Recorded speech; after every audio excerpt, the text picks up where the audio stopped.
Hey there everyone, Elliot here, and you might be wondering why I'm holding this walking loaf of bread. That's because he is one of 2 test subjects for a new device that is designed to keep an eye on your furry friends. Sure, there's plenty of devices on the market that let you auto-feed your dog, but are there devices that allow you to also keep an eye on them and engage with them? Technically, there's only about 2, and today we're going to be looking at the original one, seeing as we looked at the PetCube Bites a few months ago. So today, we have the Furbo.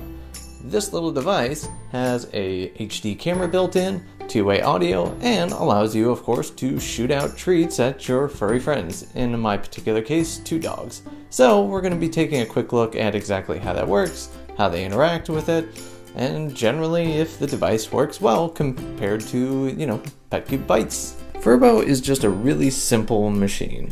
So basically it does 2 different things, and it does both of them pretty well. On one side it allows you to monitor your home and of course your pets, and on the other side it allows you to engage with them by bribing them with treats. So let's look at the monitoring component first. It gives you 720p, 2-way audio, infrared LED night vision, and a few other kind of bells and whistles as well. Just today, Furbo is announcing an upgrade to the devices. We don't have that in hand, so I can't necessarily speak to how well it works, but it's bringing 1080p, and then also a few smart notifications as well, which this device actually sorely needs. This device is really simple to be able to engage and also make sure that your dogs are actually, behaving for the most part. So if they're not in the room where your camera is, and that's one downside of just having a regular security monitor in your home if you want to keep an eye on them, they're not really going to just randomly come to the camera, even if you have like a light on there. So there's 2 different things that actually help with Furbo, and it works incredibly well. So its competitor has a built-in sound that will go off as the treat's coming out. This also has that. However, the one unique feature here being that you can actually have a custom greeting. So one of my 2 dogs is incredibly skittish. She was not really a huge fan of PetCube Bites, pretty much anything that makes any kind of machine-based sound. As a result, she'll hide under the couch. Because of Furbo's generally quiet nature as far as both populating the food from the hopper into the trigger device to actually shoot it out, it doesn't make a whole lot of sound. And then if you combine that with that custom prompt or greeting, she actually will run relatively quickly over to the camera and go for the food. That being said, my other dog Gizmo, the pug, he just doesn't care as long as he gets fed, so that's not an issue. Typically we don't do a whole lot of head-to-head comparisons between devices because for what most devices offer, there's some sort of unique differences between the 2. Now Furbo is the original treat tossing camera as far as what's most widely purchased. However, with PetCube's Bites being recently released and their Kickstarter being generally pretty successful, we felt that it would be necessary to actually take a quick look at the 2 and what the differences are.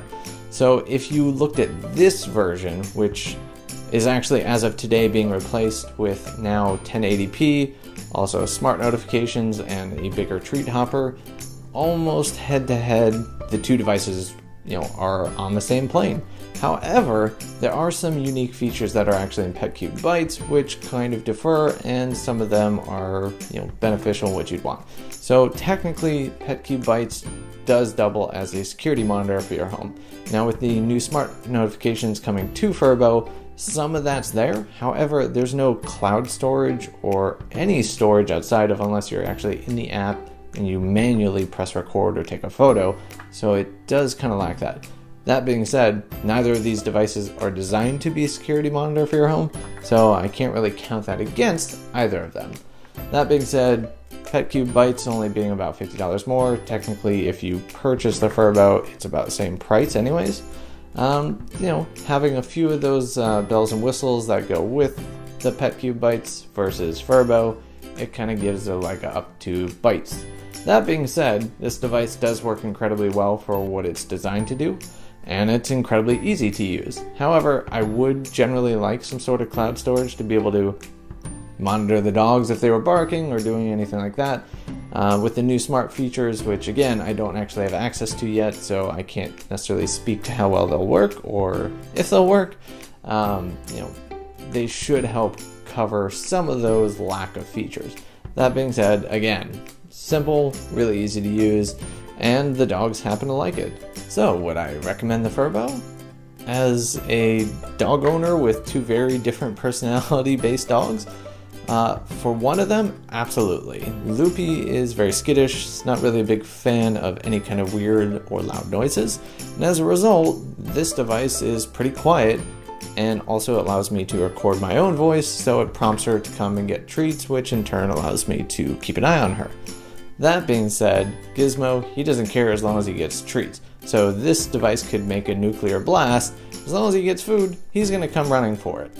That being said, based on the price, which is $250, if you want to compare it to PetCube Bites, it does lack some of the bells and whistles, which I kind of find interesting, but again, it's not necessarily what it's specifically designed to do. So I don't want to necessarily give it negative points for that, but again, you get a security monitor and a PetCube treat tossing monitor with the other device, whereas I would never actually be able to use that in my home because I have a very skittish kind of crazy dog. What it comes down to is the personality of your pets and how much they can handle. If they tend to freak out when there's like a thunderstorm out, Furbo is probably the better option for you. If they just want food and they don't care about weird sounds, then the other device might work because it's got a couple extra bells and whistles. That being said, both of them work generally very well, and I'm excited to be able to check out the new smart features that are coming to the Furbo.